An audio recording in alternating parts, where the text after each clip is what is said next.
How do you turn this into this? No matter how many years you've been crocheting, you probably never stop to think about what that actually means.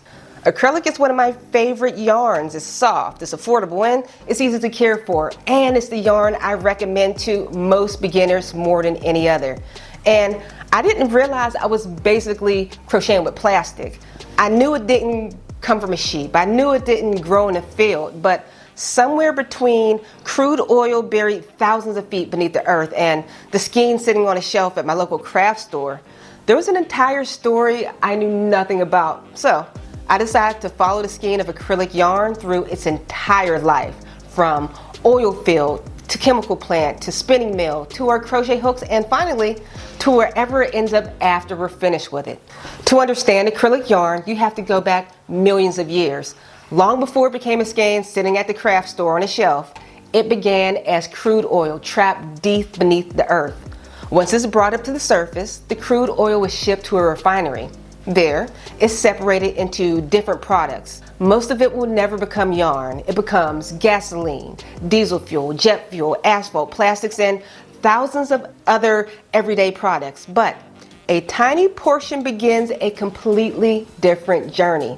That portion is transformed into a chemical called acrylonitrile, the main building block of acrylic fiber. Inside the chemical plant, those tiny molecules are linked together into incredibly long chains through a process called polymerization. The result is a plastic called polyacrylonitrile, that's a big word, or PAN. At this point, there's nothing soft about it, nothing you could knit with, nothing you could crochet with. It's a thick, syrup-like liquid.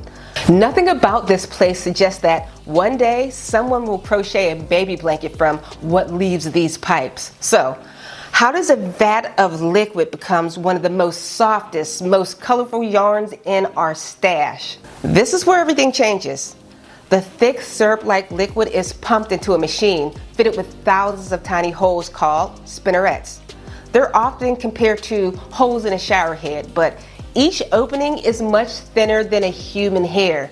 As the liquid is forced through these tiny little openings, it doesn't come out in drops. It emerges as thousands of continuous strands. For the first time, it begins to look like fiber, but it still isn't yarn yet. Those new fibers are stretched several times their original length. Stretching aligns the polymer chains inside each strand, giving the fiber the strength they'll need for everything that comes next. Next, the fibers are washed to remove any remaining solvent before they're dried and crimped. Those tiny waves are important. They give the acrylic fiber more fluffiness or bounce back and helps them behave more like wool.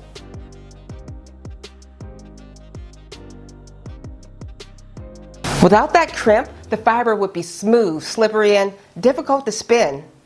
The fibers are then cut into short pieces called staple fibers. Just like sheep's wool, the shorter fibers can be carded, combed, and drawn into ropes and spun into fiber.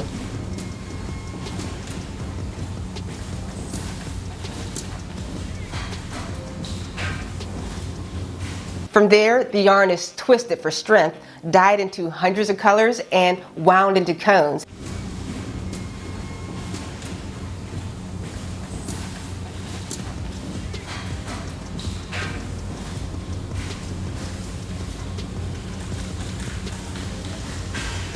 And finally, wrapped into the skeins we recognize at our favorite craft stores. So, if acrylic can be transformed into something this soft, durable, and affordable, how did it become one of the most popular yarns in the world? Knowing how it's made is only part of the story. The real question is how it became the world's most popular yarn. It wasn't designed to replace wool.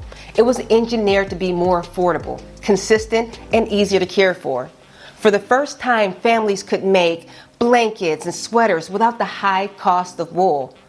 Acrylic resists moths, doesn't felt, dries fast, and holds vibrant colors. Manufacturers could produce it in massive, consistent quantities, keeping prices down. If you've ever crocheted a king-size blanket, you know that wool could easily cost hundreds of dollars. Acrylic made projects like this possible for everyone. It's been my go-to for years, but as I dug deeper, I found more questions again about what happens after it leaves the factory, after it leaves our hooks, and what science is only uncovering. We all know acrylic yarn is popular, but popularity doesn't stop scientists from asking difficult questions. One of the biggest questions begin after a finished project is washed. All textiles shed tiny fibers over time. Cotton sheds, wool sheds, acrylic sheds too. Shedding is simply part of a textile's life. What researchers are trying to understand is how different fibers behave after they're released into the environment. You've probably heard the term microfibers and microplastics used interchangeably, but they're not exactly the same thing. A microfiber describes the size of the fiber. A microplastic describes what it's made of. Most of these fibers are far too small to see with our naked eye. You could wash an acrylic blanket hundreds of times and never notice them leaving the fabric. Modern water treatment plants captures many of these, but not all. Some continue through treated wastewater into rivers, lakes, oceans, while many of these fibers are captured and become concentrated in sewage sludge, creating another pathway back into the environment. So, how much does acrylic actually shed? In a 2024 study published in the Environmental Pollution, found that acrylic fibers release microplastics at a significantly higher rate than most other textile fibers. Now, as crocheters, we have a different question. What about the hours we spend holding the material, working with it in enclosed spaces? The research on long-term dermal exposure and synthetic fiber dust insulation for crafters is still limited, but it's a question worth asking, and one scientists are just beginning to study. Researchers are still working to understand not only how much different textiles shed, but what happens to those fibers after they leave our homes. And that's when I realized something. This investigation was becoming much bigger than acrylic yarn because the questions didn't stop in the washing machine. They led me all the way back to the people who are making an acrylic in the first place. By this point, we followed the skein from crude oil to craft store, from the crochet hook to the washing machine. But one question kept bothering me. Who's making this acrylic yarn? As crocheters, we spend lots of time thinking about what's in our yarn, and I've realized I never stopped to think about the people who are making it. The manufacturing process begins with acrylonitrile, the same chemical we saw earlier. Before it's transformed into acrylic fiber, acrylonitrile is a hazardous industrial chemical. In high enough concentrations, it can affect your eyes, skin, lung, and even your nervous system. And long-term occupational exposure has been linked to increased risk of certain cancers. That's why agencies like OSHA and NIOSH have established strict workplace exposure limits and require manufacturers to monitor and control worker exposure. If you watch footage inside a modern acrylic fiber plant, you'll probably notice something almost immediately. Most of the process is completely enclosed. Chemicals move through sealed pipes. Production is heavily automated. Workers aren't standing over open tanks of chemicals. Modern facilities rely on closed systems, ventilation, continuous air monitoring, protective equipment, and engineering controls designed to keep exposure as low as possible. The reason those safety measures exist become clear when you look at the history. In 1999, a powerful earthquake in Turkey damaged an acrylic fiber plant, causing what's to believe the largest acrylonitrile spill ever recorded. It wasn't caused by routine manufacturing, it was triggered by a natural disaster. But the incident became an important case study, reminding the chemical industry why emergency planning, contaminant systems, and strict safety standards are so important when working with this hazardous material. Manufacturing, however, doesn't look the same everywhere. Safety regulations, enforcements, and working conditions can vary from country to country, and sometimes from factory to another. That turned out to be one of the hardest parts of this investigation. It's surprisingly difficult to learn exactly where many of these yarns are manufacturing and what safety standards those facilities follow. According to Textile Exchange and Human Rights Watch, supply chain transparency in textile industry remains significantly challenged. Many brands can't even fully trace the materials back to the facilities where they were produced. And workers in some of these manufacturing regions face conditions that don't meet the safety standards that we'd expect.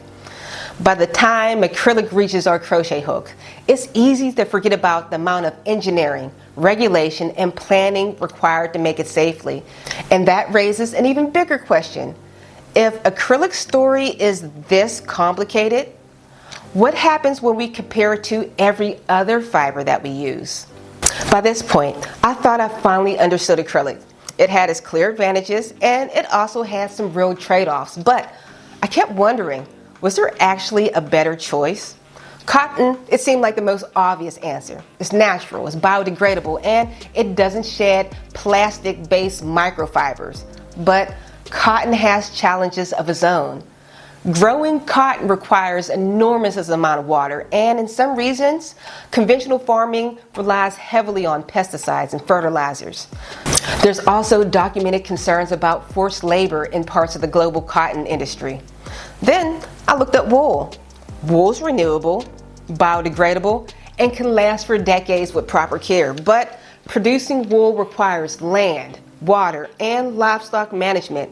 Sheep also produce methane, a greenhouse gas, and animal welfare practices can vary widely depending on where the wool is sourced. Then I looked at bamboo. That turned out to be even more complicated than I even expected. Most bamboo yarn sold for knitting and crochet isn't made by mechanically processing bamboo plants. It's made using a chemical process that transforms bamboo pulp into regenerated cellulose, often called bamboo viscose or rayon. The finished fiber is soft and comfortable, but the manufacturing process can involve harsh chemicals if they aren't carefully recovered and managed. The more fibers I investigated, the less this felt like a story about acrylic. It became a story about every material that we use. Every answer led to another question. Every fiber solved one problem and introduced another. There wasn't a perfect choice, only different trade-offs. And that's what being a pro crafter maker really means. It's not just about knowing what the stitch is, but understand what's in your hand and where it came from.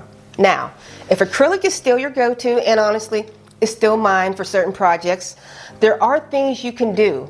Wash your finished projects less frequently. Use microfiber catching laundry bags for whenever you wash them. And use what you already have in your stash before buying more. The most sustainable yarn is the yarn that you're already using in your hand. And I still use acrylic yarn, and I probably always will, but I use it differently now than I did before when I started researching this video. Knowing where material comes from, how it's made, and what happens after we're done with it doesn't mean we have to fear it. It means we get to make informed choices. After following acrylic from crude oil to crochet hook, there's only one question left. Where does this story end? When I started this investigation, I thought I was following one skein of acrylic yarn, and I was. Then I started to ask this one last question. What happens when we're finally done with it? Some projects are donated, some are passed down, and some end up in landfills, but that's not the only ending. I discovered factories taking old sweaters, t-shirts, and old blankets and pulling them completely apart. Not to throw them away, but to make new yarn.